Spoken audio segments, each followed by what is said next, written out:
Live from the campus of Washington and Lee University, this is a Channel 18 Rockbridge News Update. Welcome to the Rockbridge Report Tuesday News Update. I'm Tate Mickelson.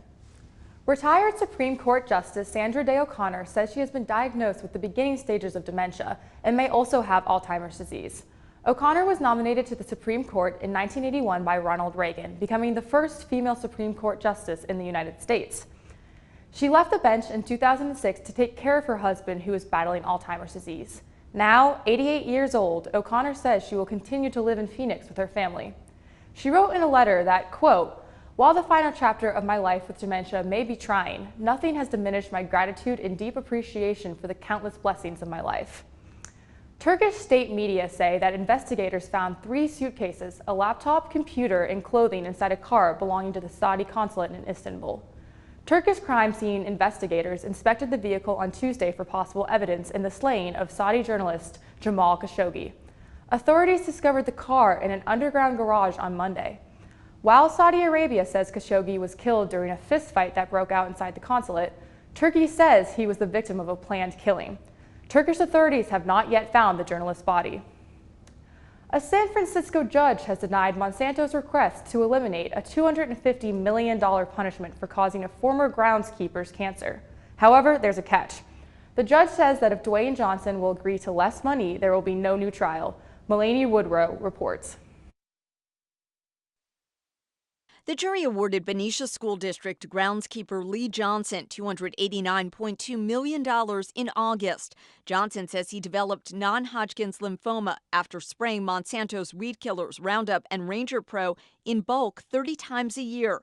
Jurors agreed, but in a stunning upset, this month Judge Suzanne Bolanos filed a tentative ruling in favor of Monsanto's motion for what's called a judgment notwithstanding the verdict and motion for a new trial. Largely at issue was the $250 million in punitive damages the jury awarded to Johnson. After arguments from both sides, today Judge Bolanos denied Monsanto's motion for judgment notwithstanding the verdict and conditionally denied Monsanto's motion for a new trial. Judge Bolanos is leaving it up to plaintiff Lee Johnson. Judge Bolanos says the punitive damages must be reduced to the maximum allowed by due process in this case, approximately $39 million, which is also the amount of compensatory damages the jury awarded Johnson. If Johnson agrees, Monsanto's motion for a new trial will be denied. He has until Friday, December 7th to make his decision. Otherwise, Monsanto's motion for a new trial will be granted as to the punitive damages only. Judge Bolanos writes, quote, "In enforcing due process limits, the court does not sit as a replacement for the jury, but only as a check on arbitrary awards." Mulaney Woodrow, ABC 7 News.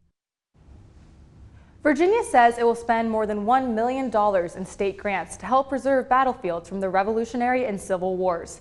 The Virginia Battlefield Preservation Fund will protect the Revolutionary War's Yorktown battlefield and 9 Civil War sites throughout the state.